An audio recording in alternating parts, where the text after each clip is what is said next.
Mari kita berdoa.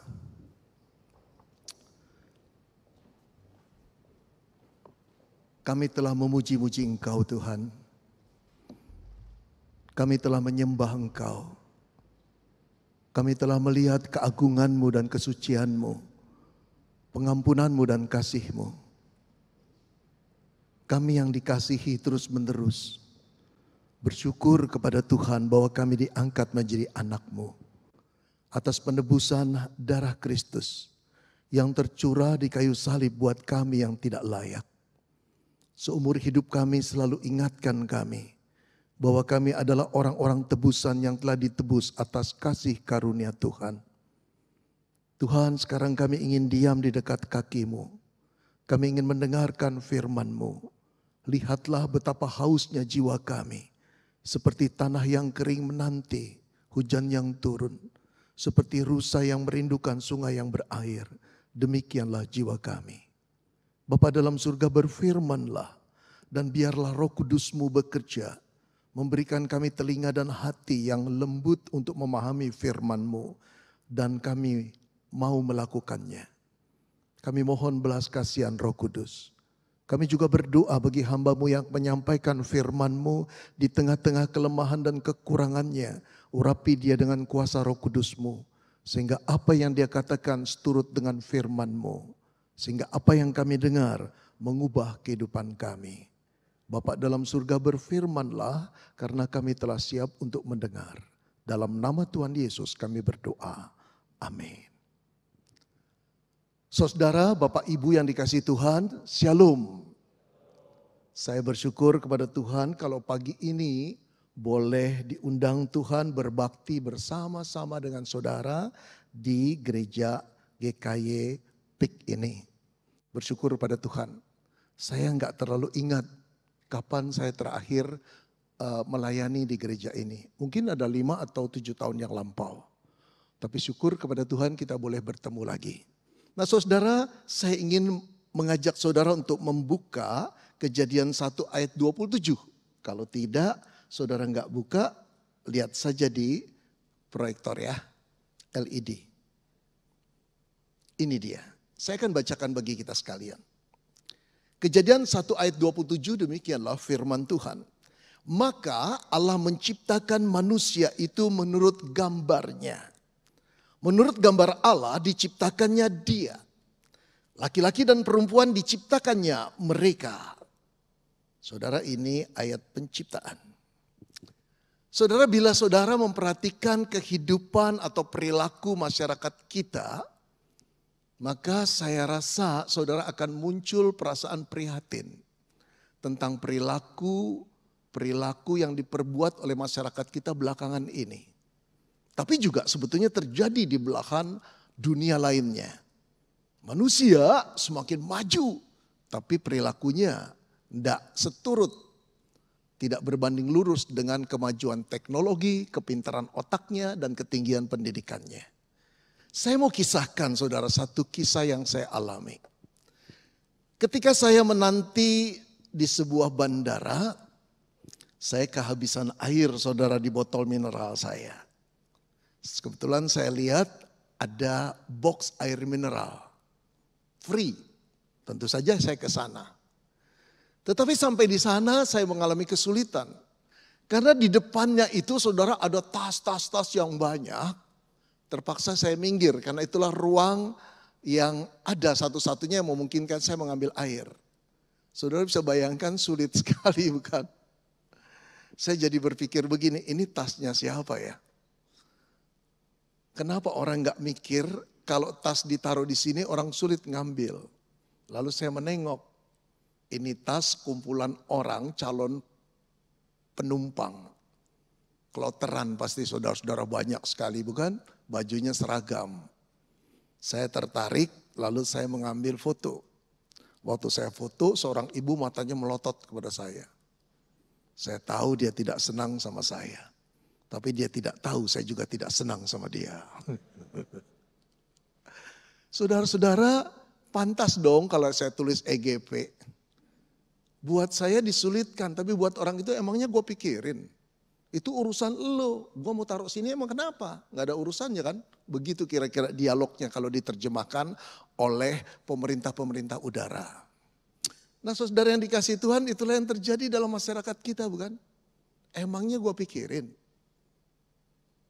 Lalu kalau saudara sering terbang, hal seperti ini sudah biasa. Saya mau memperlihatkan kepada saudara ya. Ini saya ambil sendiri juga. Oke, minta tolong diputarkan ya. Saya duduk di shuttle bus yang mengantar dari bandara ke pesawat. Tempat bangku ini paling belakang, kosong saudara. Kosong. Jalur ke sana juga kosong bukan? Tapi lihatlah turun sebentar ke bawah. Padat di bawah di tengah itu. Dan saudara tahu sebelum bis ini berangkat, ada banyak penumpang lain yang gak kebagian. Saya berpikir andai kata orang-orang yang di tengah itu mau naik sedikit, mau susah sedikit, duduklah di paling belakang. Barangkali kalau saya berkata, Pak naik aja ke belakang. Kamu gak tahu saya bawa koper? Gitu. Atau dia berkata, gua kan lebih dulu. Ngapain gue pikirin orang? Ini urusan gue. Sama-sama bayar kok. Jawabnya seperti itu saudara ya. Ini yang terjadi di masyarakat kita.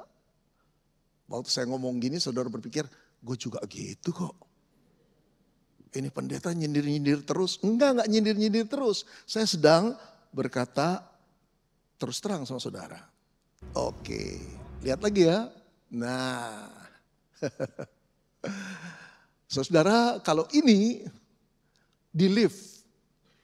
Lift kalau nunggu lama yang nunggu kan bertumpuk-tumpuk di depan. Begitu pintu dibuka, berebutan masuk.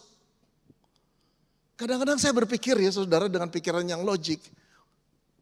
Pakai akal sehat kenapa sih? Lu nyeruduk masuk ke dalam, gimana orang di dalam keluar? Dia itu bukan benda gas yang menyublim bisa keluar sendiri. Dia butuh ruang, dia butuh space. Kasih dulu keluar, baru kita masuk. Betul gak? Tapi heran, ketika orang sudah di depan lift mau berebutan, gak peduli. Aduh Pak, ini gue banget, memang lu. Ini, aduh saudara ini pembagian sembako yang terus berjejal-jejal. Sampai gak kasihan sama anak, saya gak tahu wanita dan anak-anak berapa yang tergencet. Tapi ada satu orang anak yang saya dapati di Google di pakai alur LRT. Saudara ini kebuasan yang biadab sekali. Mungkin memang supir Gojeknya salah.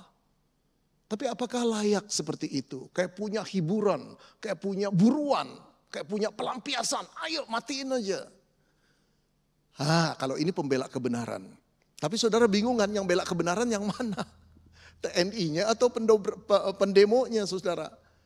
Betul gak sih itu pendemo lagi bela kebenaran atau bela nasi bungkus? Kita juga gak tahu saudara.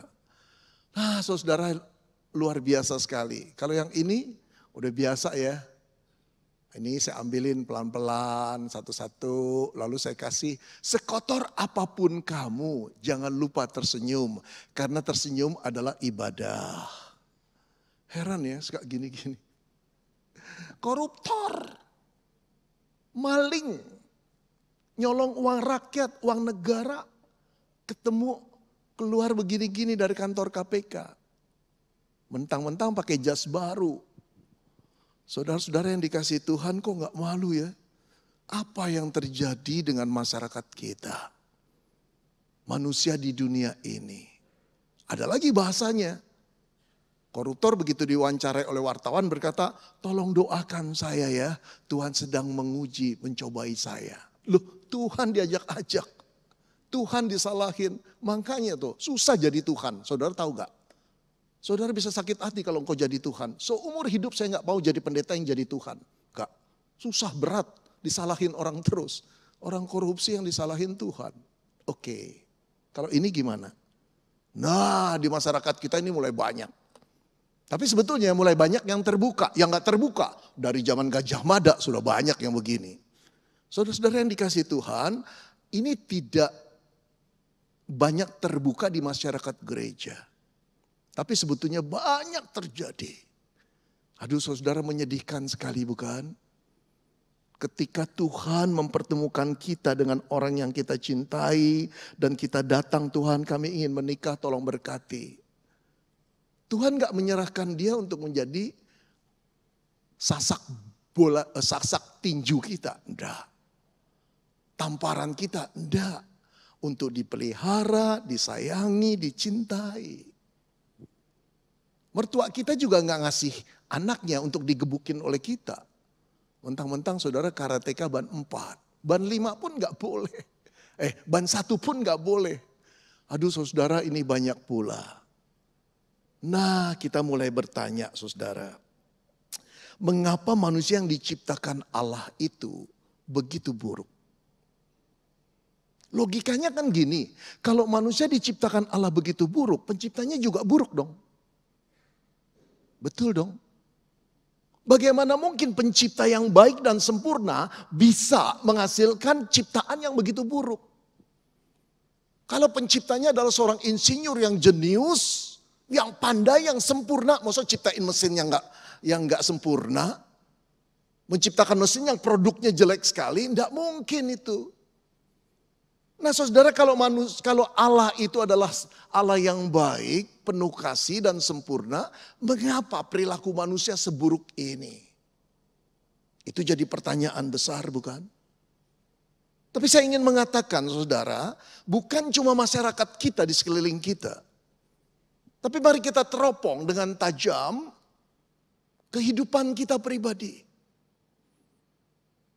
Kehidupan yang namanya orang Kristen, betul gak sih kita berbeda dengan orang dunia? Betul gak sih kita punya tingkah laku beres, kita punya norma-norma, values yang betul-betul dijaga ketat kemurniannya, kekudusannya, kebaikannya. Atau sebetulnya sama dengan anak-anak dunia. Bedanya cuma kita hari Minggu datang ke gereja. Pak, kalau Bapak ngomong begitu, besok saya gak mau datang ke gereja Pak. Begitu ya. Orang lagi dikasih tahu dengan firman Tuhan malah saudara ngancem balik seorang pendeta. Nah itu menandakan pikiran kita atau pikiran kita orang Kristen tidak beda dengan dunia, bukan? Saudara-saudara yang dikasih Tuhan, kenapa sih kita orang Kristen sama arogannya dengan orang dunia? Sama sombongnya. Sama kebanggaannya dengan orang dunia. Perlu nunjukin kita punya apa, miliki apa, berapa mobil yang kita beli, berapa miliar. Ada rasa bangga kalau ke gereja pakai beginian. Saudara, betul gak sih itu nilai-nilai yang dikehendaki oleh Yesus? Oleh Allah pencipta kita? Kenapa baru orang mengatakan salah sedikit, kita sudah tersinggung mati-matian untuk menunjukkan siapa saya? Malu, betul gak? Saudara-saudara, bagaimana mungkin ini bisa terjadi? Kok separah ini masyarakat kita? Juga masyarakat gereja. Kita nggak lepas dari tindakan-tindakan seperti tadi. Para koruptor itu orang licik, manipulatif. Itu betul-betul mengakali duit rakyat, duit negara. Nyolong motor saja digebukin sampai mati. Para koruptor tersenyum-senyum. Bedanya ribuan kali. Tapi yang koruptor bukan masyarakat dunia saja. Yang namanya Ferdy Sambo, saudara. Yang terlibat dalam kasus pembunuhan. Yang namanya juga Rafael Alun. Yang namanya Johnny G. Plate. Yang kasusnya masih berjalan loh ya. Sorry mas, kasusnya masih berjalan. Tapi 3 orang ini orang Kristen saudara. Anak Tuhan. Saya percaya pada waktu mereka muda saudara, kalau mereka benar-benar seorang Kristen yang sudah converted ya, sudah bertobat. Saya percaya dalam setiap langkah mereka selalu berdoa, selalu bergantung pada Tuhan. Selalu ketika mereka sulit mereka berdoa pada Tuhan dan berkata, Tuhan tolong saya. Allah bukan cuma menolong tapi memberikan berkat. Jabatan mereka makin naik, tapi setelah naik seperti orang dunia. Sama, tidak ada bedanya. Saudara-saudara yang dikasih Tuhan, kenapa bisa begitu? Kita juga kenapa bisa begitu? Kok jadi buruk sih? Karakter kita, kepribadian kita. Lalu bagaimana cara mengatasinya? Ini yang jadi persoalan yang saya ingin bahas. Yang pertama-tama harus kita sadari ayat ini. Kejadian 1 ayat 27 berkata, maka Allah menciptakan manusia itu menurut gambarnya. Menurut gambar Allah diciptakannya dia, laki-laki dan perempuan diciptakannya mereka. Saudara, tidak ada satu makhluk pun yang telah diciptakan Allah. Diciptakan Allah menurut gambar Allah. Rupa Allah. Saudara, pada waktu Allah hendak menciptakan terang, Allah berkata, terang, jadilah terang. Lalu pada waktu Allah ingin menciptakan cakrawala, Allah berkata, cakrawala, jadilah engkau. Dia hanya berfirman, cakrawala jadi. Pada waktu Allah ingin menciptakan binatang, saudara, baik binatang di udara, binatang di darat, binatang di laut, Allah hanya berfirman, jadilah engkau. Semua jadi. Tapi pada waktu Allah ingin menciptakan manusia, mulai dari ayat ke-26 dikatakan begini, berfirmanlah Allah, baiklah kita. Saudara, perkataan kita tuh jamak, Allah lagi ngobrol sama siapa sih? Sesama pencipta. Disitulah indikasi bahwa Allah itu tunggal, tetapi punya kepribadian, bukan kepribadian, ada 3 pribadi. Kita mengenal Allah yang Esa. Tetapi Esa bukan satu pribadi. Di dalam Esa, kesatuan itu ada 3 pribadi. Allah Bapa, Allah Anak, dan Allah Putra. Nah, saudara, berkatalah Allah itu begini. Marilah kita menjadikan manusia menurut gambar dan rupa kita. Menurut gambar dan rupa kita. Seolah-olah Allah mau mengatakan, yuk kita ciptakan makhluk yang memper kita. Yang mirip kita, oke? Dan dia akan mewakili kita. Mewakili apa? Dalam otoritas. Karena setelah itu Allah berkata, biar mereka bisa menguasai bumi. Dalam otoritas mereka mewakili kita. Dalam kemuliaan mereka mewakili kita juga. Siapa yang melihat manusia, dia akan melihat kemuliaan kita. Nah, saudara, artinya apa? Artinya waktu mendesain manusia benar-benar spesifik dan khusus. Tidak seperti binatang, tidak seperti tumbuh-tumbuhan. Mereka diciptakan tidak sefotokopinya Allah. Tapi manusia bersifat mirip dengan Allah. Lalu mirip apanya? Paling tidak, saudara, yang pertama, manusia bersifat kekal. Bukan tubuhnya, rohnya. Karena Allah juga kekal rohnya. Nah, saudara, ada perbedaan, ada kesamaan. Kesamaannya, kita adalah makhluk yang bersifat kekal. Tidak akan pernah hilang lagi. Kita akan ada setelah kematian tubuh selesai, kita masuk dalam kekekalan, tetap hidup selama-lamanya. Allah juga seperti itu. Tapi bedanya, Allah tidak pernah diciptakan. Allah adalah Alfa dan Omega. Dia sudah ada dan dia akan ada selama-lamanya. Tapi manusia perlu diciptakan Tuhan. Disitulah start hidupnya. Tetapi setelah hidup, secara fisik dan juga secara roh, fisik akan mengalami kematian, tapi roh tidak akan pernah mengalami kematian. Jadi di sini miripnya Allah. Mirip bukan berarti identik. 100% sempurna. Sama. Enggak. Mirip seperti fotokopi. Iya, ini mirip ya dengan aslinya, tapi bukan aslinya. Yang kedua, saudara, kemiripan itu ada di dalam bersifat pribadi manusia itu. Apanya, saudara? Yang pertama, manusia seperti Allah mempunyai kemampuan bernalar, berpikir. Allah adalah pemikir yang cerdas. Sayang sekali ya, saya nyimpang sedikit nih. Sayang sekali, saudara, ada banyak pengkhotbah yang suka mengatakan kalimat-kalimat seperti ini. Allah tidak pernah berhutang. Persembahkanlah di hadapan Tuhan, maka dia akan bayar 60 kali lipat, 100 kali lipat. Artinya apa sih maksudnya kalimat itu? Supaya jemaat nyumbang gereja besar-besar, betul? Allah nggak pernah berhutang, nanti dibayar terus-menerus. Saudara-saudara, Allah di surga itu bukan Allah yang bodoh. Allah kaget-kaget, gue gak minta utang, dia kasih utang, keterlaluan nih. Malaikatnya tanya, kenapa Tuhan? Ini loh, orang ini. Sumbangannya gede lagi, berapa Tuhan? 2 miliar. Waduh, gue jadi ngutang deh. Ya Tuhan udah bayar deh, ya kasih 200 miliar. Itu Allah orang bodoh, saudara. Dan kita dibodoh-bodohi dengan khotbah seperti itu. Kalau engkau ingin memberi, berilah dengan sukarela. Allah nggak perlu duit kita kok, dia pencipta, dia nggak perlu uang, dia nggak perlu beli sesuatu kok, betul tidak? Tapi ketika kita diberikan Tuhan kesempatan untuk persembahan, itu satu kesempatan yang mahal harganya, kita diajak berkan dengan Tuhan. Tapi harus diberikan dengan sukarela, bukan Allah dianggap dewa gunung kawi. Semakin banyak persembahan, semakin banyak dikasih. Saudara, kalimat-kalimat pembodohan seperti itu membuat Allah orang Kristen seperti bodoh. Allah itu Allah yang cerdas. Bahkan sebelum kita melakukan, dia sudah terka pikiran kita. Jadi tuluslah di hadapan Tuhan. Mau memberi, nggak memberi jangan. Nah saudara, Allah adalah Allah yang bernalar. Logika Tuhan itu maha tinggi, maha bijak, gak perlu penasehat. Manusia diciptakan Tuhan seperti Allah dengan kemampuan berpikir, kemampuan bernalar yang baik. Sebagian orang cerdas sekali, sebagian jenius. Sama seperti Allah, kemampuan untuk inovasi, kemampuan berkreasi, kemampuan saudara-saudara karena bernalar bisa membedakan jahat dan baik. Ini salah, ini benar, itu kemampuan kita. Yang kedua, kita diciptakan menurut gambar dan rupa Allah, apanya yang mirip? Kemampuan bisa merasakan saudara. Oh perasaan itu indah. Yang tahu perasaan itu indah para istri yang suaminya perasaannya tidak jalan. Gak ada romantisnya pak.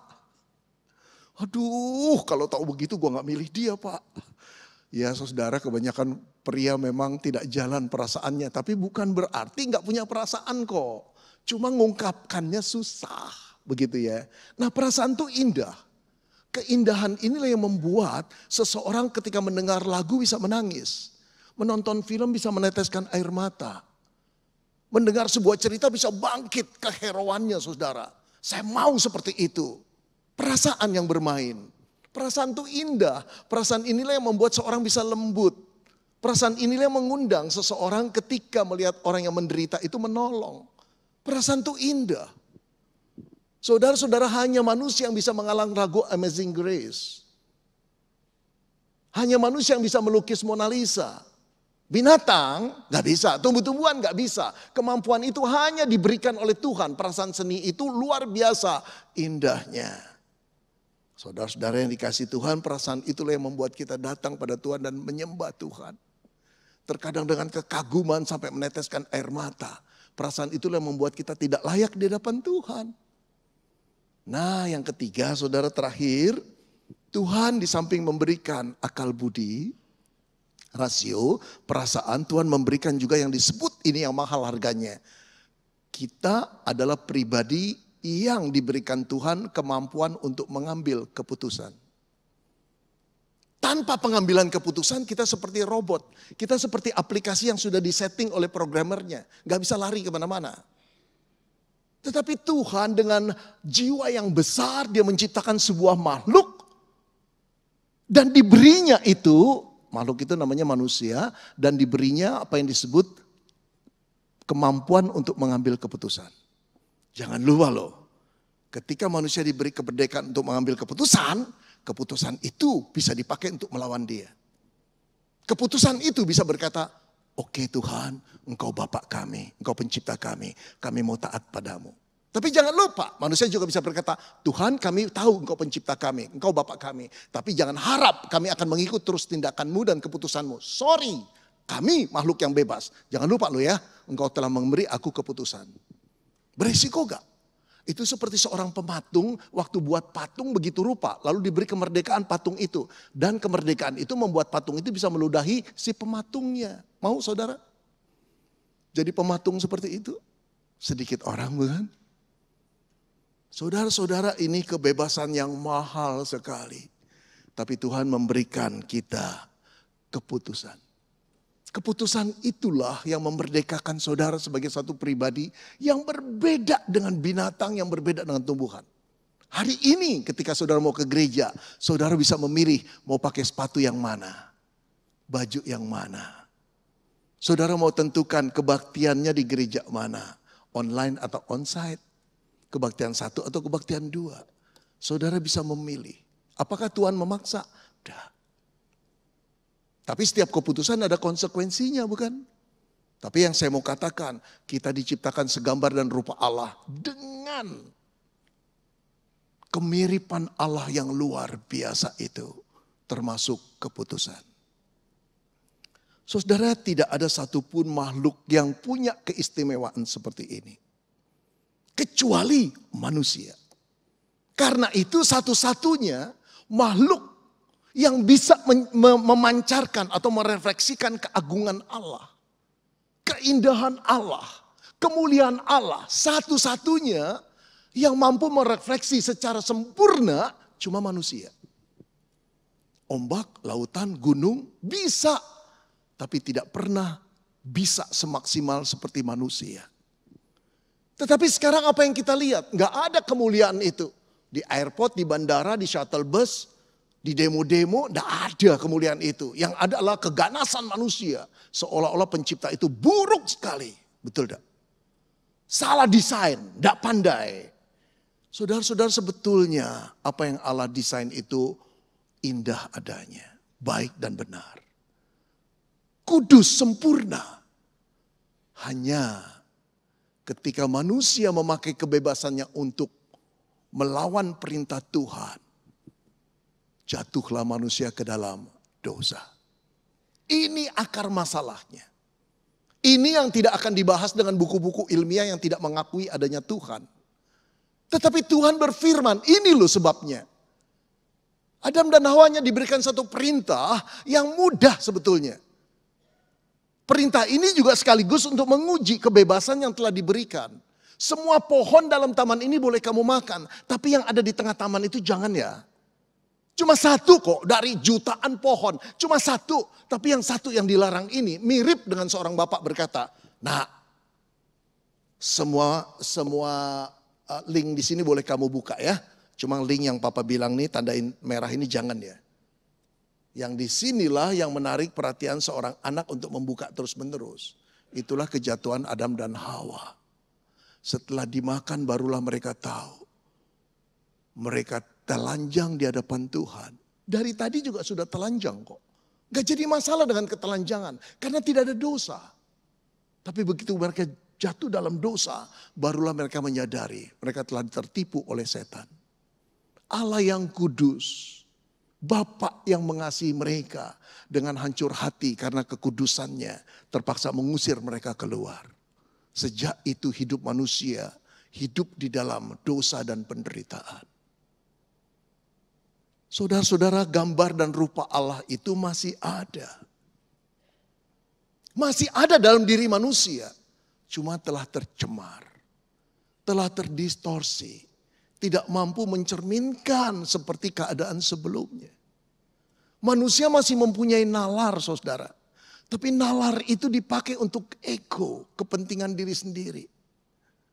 Saudara, apa enggak salah dong kalau saya berkata orang yang pengusaha pinjol itu nalarnya tinggi. Orang yang membuat aplikasi itu nalarnya luar biasa cerdasnya. Tapi nalar itu dipakai untuk membodohi orang. Mengambil duit sebanyak-banyaknya dari orang yang tidak waspada. Saudara-saudara, manusia masih tetap mempunyai perasaan. Tapi perasaan itu dikuasai oleh kekotoran dosa. Keindahan cinta yang seharusnya dijaga dan dihormati. Dirampas di tengah jalan, melakukan hubungan seksual sebelum nikah, menikmati sebebas-bebasnya. Ujungnya apa? Penderitaan dan tangisan.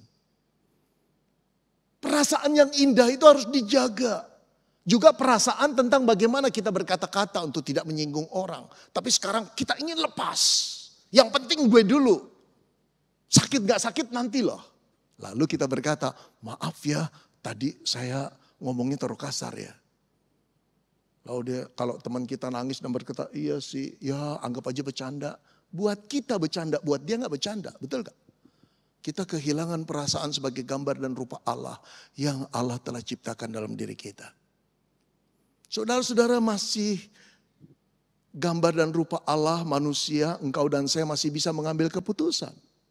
Tapi keputusan itu cenderung untuk mengabaikan Allah. Mengeluarkan Allah dari hidup kita. Menganggap sepi dia dan tidak mentaati perintahnya.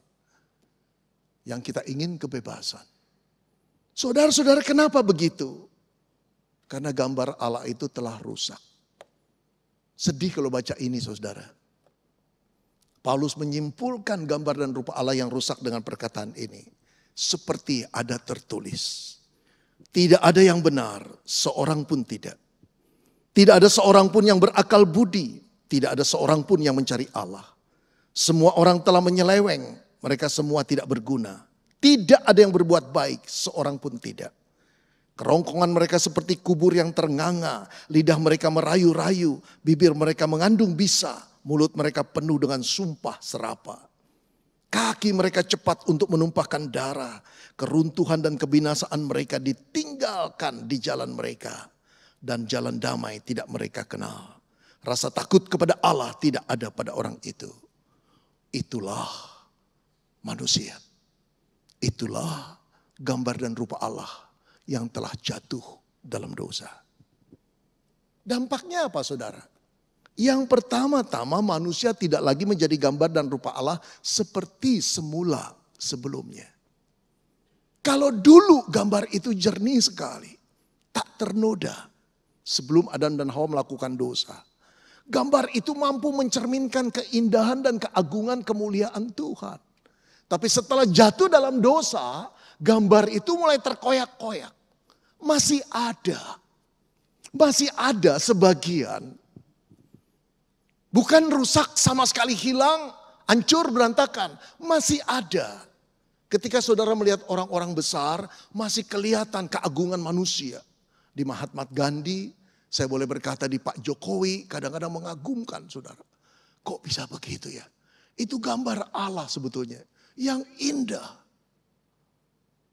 Masih ada itu. Pada diri saudara juga masih ada.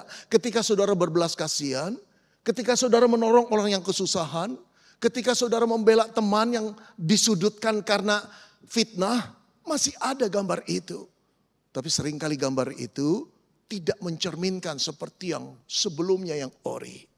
Dampak yang kedua, saudara, manusia tidak lagi menyadari sepenuhnya kemiripannya dengan Allah. Ini yang sering hilang. Saudara sering dengar istilah coram deo. Satu istilah yang bagus. Artinya Allah ada. Melihat kita. Di sekitar kita. Bersama dengan kita. Kesadaran itulah yang membuat kita takut akan Tuhan. Menghormati Tuhan dan mengasihi Tuhan. Kesadaran itulah yang membuat kita enggan berbuat dosa, bahkan berpikir yang tidak-tidak. Nah saudara, saya ingin mengatakan kesadaran yang sama.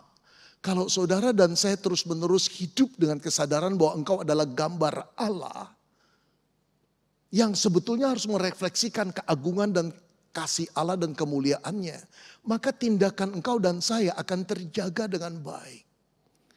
Tapi celakanya setelah Adam dan Hawa jatuh dalam dosa, kesadaran bahwa kita adalah gambar Allah yang mirip Allah itu telah terdistorsi. Kebanyakan kita tidak mencerminkan kemuliaan Allah, tapi kesombongan diri, kehebatan diri, ujung-ujungnya diri, bukan Allah. Padahal manusia diciptakan Allah untuk apa? Kemuliaan beliau. Kemuliaan beliau. Saudara, saya paling risih ya, kalau kenalan sama orang baru ngomong 5 menit, 10 menit cerita orang hebat. Pak Beni tahu gak bupati itu? Saya kenal, wali kota itu kenal. Pak Beni tahu gak orang terkaya di kota ini? Itu teman baik saya dari SD. Capek deh gue. Kenapa sih kamu mau menunjukkan kehebatanmu di depan saya perlu cerita-cerita soal itu? Saya lebih kagum dengan orang yang apa, saudara? Orang yang apa adanya. Orang yang simple. Orang yang sederhana. Padahal pinternya luar biasa. Saya baru ketemu dengan istri saya kemarin. Di sebuah kota di Jawa Timur. Saya datang ke sana sama istri saya ngobrol. Belakangan saya baru tahu diceritakan oleh temannya lagi. Bapak itu waktu saya datang pakai celana pendek saja dengan istrinya. Ngomong-ngomong, Cik gimana? Kok gimana? Dokter. Pensiunan dokter, terpaksa pensiun setelah 23 tahun melayani karena harus merawat papanya. Yang ini lulusan Parahyangan, pengusaha. Nampaknya sederhana kalau datang Kalau datang ke tempat usahanya, saudara cuma naik sepeda. Cuma 700 meter Pak Beni, sekalian sport, bagus juga. Tapi yang mengejutkan, temannya bilang, Pak Beni tahu ada 46 anak asuh yang dibiayai oleh dia. Dia akan marah dengan pekerjanya kalau anak-anak mereka tidak bisa sekolah.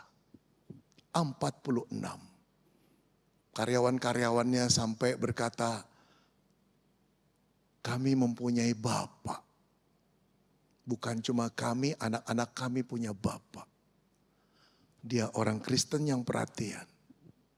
Saudara lihat, ada gambar Allah yang bisa merefleksikan kemuliaan Allah. Itulah sifat Bapa yang tidak membedakan kasih pada setiap orang. Yang hatinya penuh dengan kasih dan kepedulian. Masih ada. Tapi seringkali kita lupa, engkau dan saya gambar Allah. Ayo anak muda, ketika engkau pacaran, ketika engkau berada di tempat yang sepi, ketika orang tuamu sudah tidur, ketika itu engkau bebas, engkau adalah gambar Allah.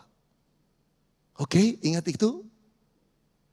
Ketika engkau punya kesempatan untuk melakukan manipulasi atau korupsi, ingat engkau gambar Allah.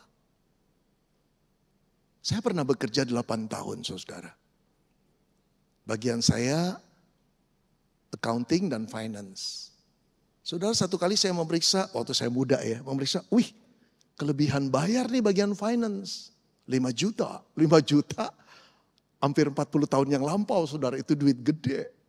Saya mau merit, gaji saya 200 ribu. Waduh, merit itu perlu 3 juta saudara saat itu.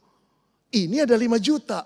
Saya teleponin langsung, Pak, bagian keuangannya. Kamu terima pembayaran kami 2 kali kok kamu terima sih? Ntar Pak Beni cek dulu. Oh iya ya. Lalu dia bertanya, ya dah saya kembalikan. Ceknya atas nama siapa ya Pak ya? Wow, ceknya atas nama siapa? Ya Beni Solehin dong. Asik kan? Atau kosongin saja. Asik kan? Didelete, hilang. Aduh saudara, tapi saya ingat saya ini orang Kristen. Walaupun dulu pemahamannya kamu gambar dan rupa Allah, belum sampai ke sana. Tapi saya berpikir lalu berkata dengan tegas, tulis atas nama perusahaan Pak, balikin lagi. Ya. Bersyukur pada Tuhan. Saudara, kalau engkau tetap mengingat bahwa engkau adalah gambar dan rupa Allah yang harus mencerminkan kemuliaan Tuhan berbeda. Saya pengen cerita ini deh. Satu kali istri saya berkata gini, Ben besok jangan pergi ya, jangan ada acara. Kenapa? Kita mau makan sama ibu. Ibu itu pembantu kami yang sudah tua. Oke, ada apa sih? Ibu ulang tahun. Pembantu ulang tahun, nyonyanya yang rayain. Ya udah pergi makan bertiga. Habis pergi makan bertiga, pembantunya sebelum makan begini, Bapak, Ibu, saya mau ngomong ya. Saya terima kasih sangat, matur nuwun sangat boleh kerja sama Bapak Ibu. Saya nggak pernah dirayain dari kecil ulang tahunnya. Sekarang saya dirayain, dia sembari nangis. Ulang tahunnya 1 Januari. Sebetulnya saudara tahu gak? 1 Januari juga dikasih tahu Pak RT. Karena ketika ditanya, ibu ulang tahunnya kapan? Lahirnya? Gak tahu, udah 1 Januari aja ya. Kasihan ya saudara ya. Ya udah kita rayain 1 Januari. Nah saudara yang dikasih Tuhan, dia berkata satu hal. Saya sudah banyak bekerja di mana-mana. Tapi kalau saya bekerja di orang Kristen, bedo Pak. Bedo Bu, beda, tidak sama. Karena itu saya mau kerjanya cuma sama orang Kristen. Saudara, kenapa orang Kristen dirasakan berbeda? Karena engkau dan saya adalah orang-orang tebusan. Dari gambar Allah yang rusak telah ditebus oleh Kristus. Kitalah yang punya kemungkinan kembali untuk mencerminkan gambaran Allah yang mulia itu. Engkau dan saya. Tapi kalau engkau dan saya tidak melakukan itu, apa peranan Yesus menebusmu? Apa pengaruh darah Yesus Pengorbanannya buatmu.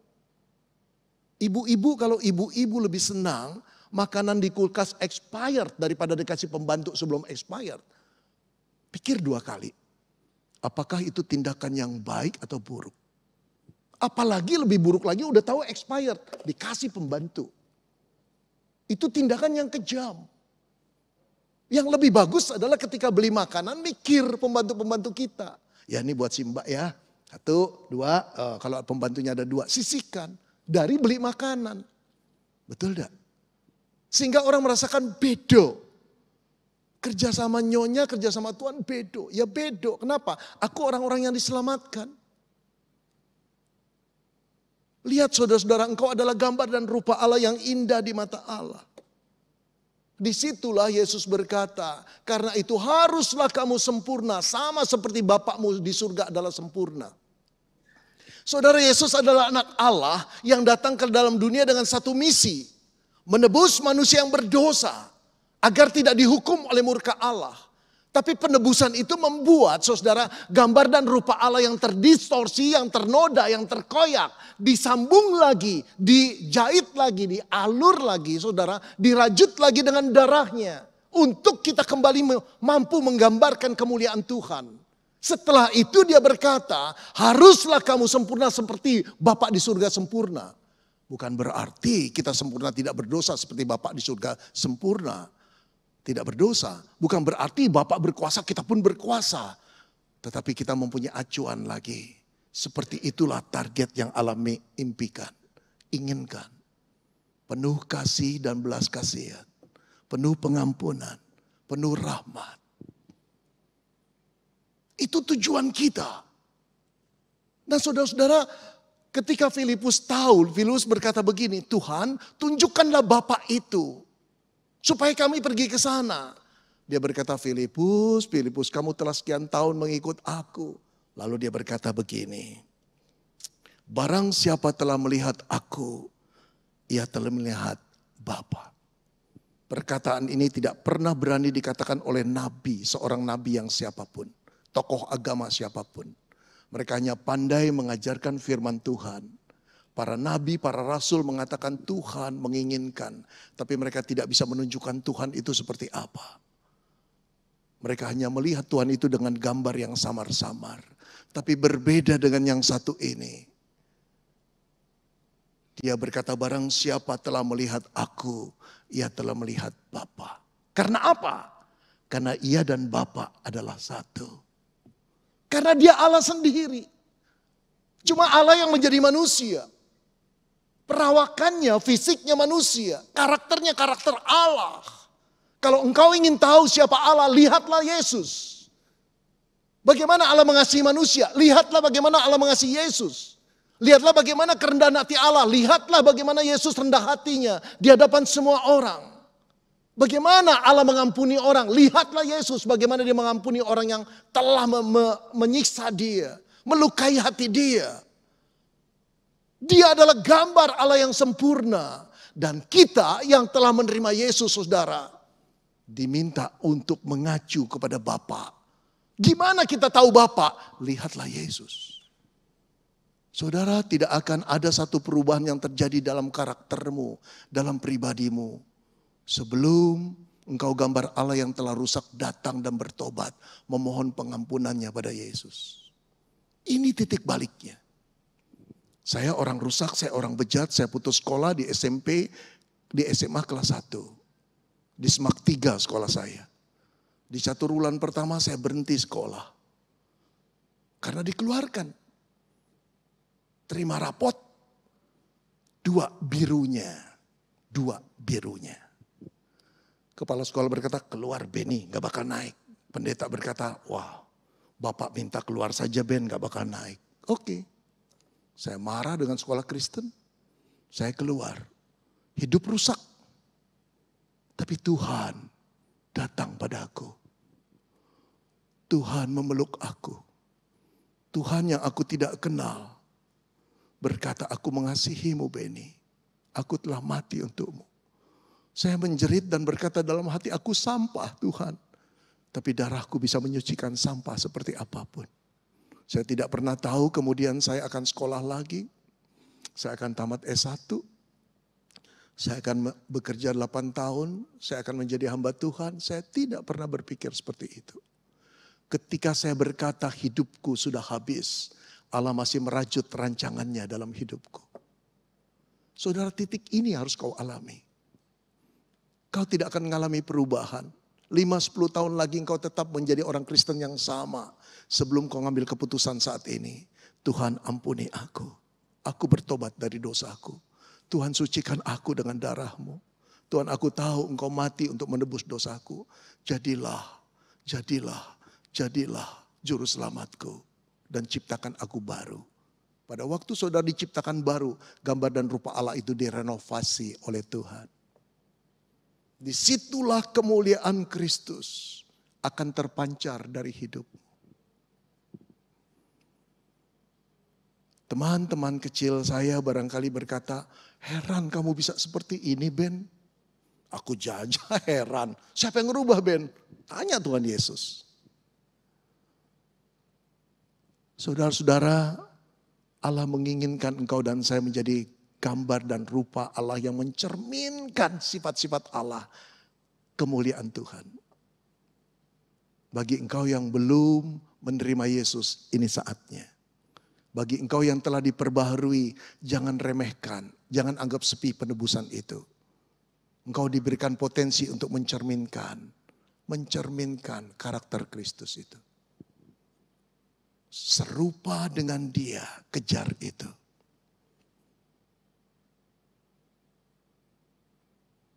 Mari kita berdoa.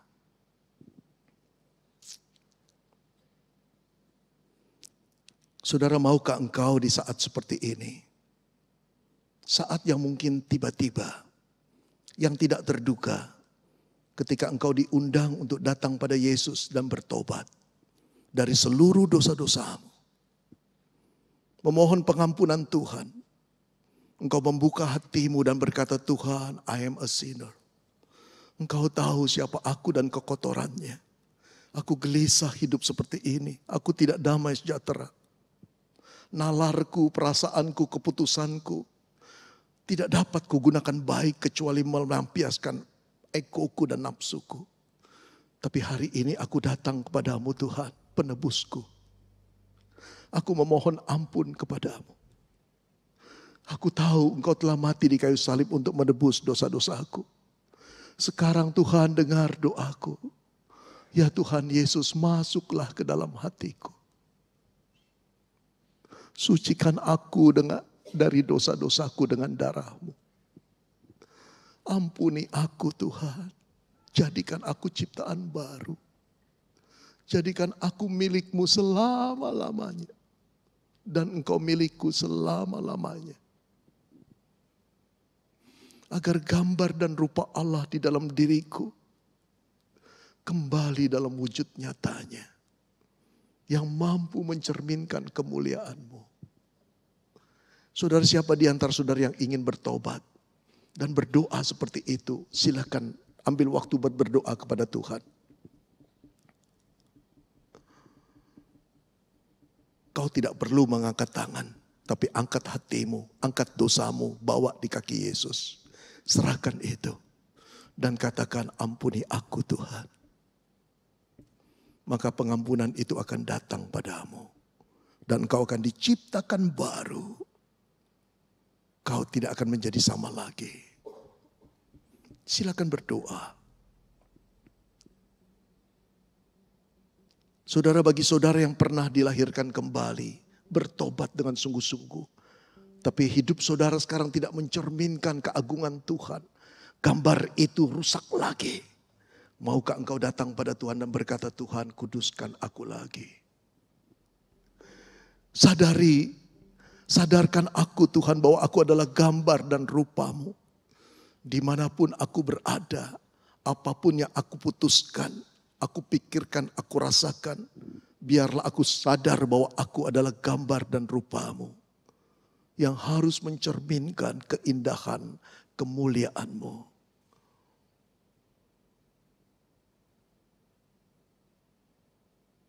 Biarlah terang-Mu diketahui oleh semua orang.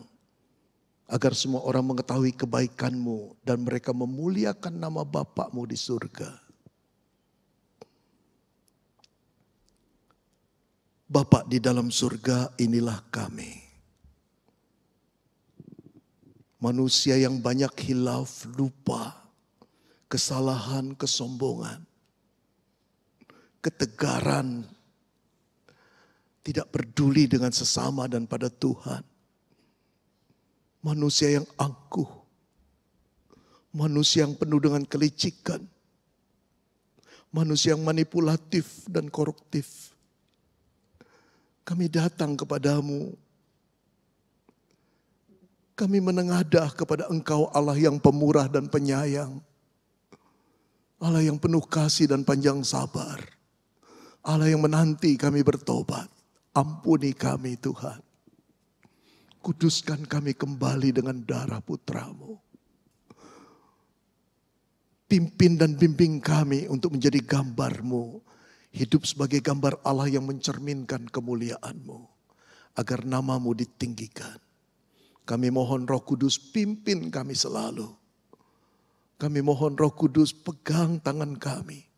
Kami mohon Roh Kudus kasih karunia-Mu meliputi kami. Selalu dan selalu. Dalam nama Tuhan Yesus kami bersyukur dan berdoa. Amin.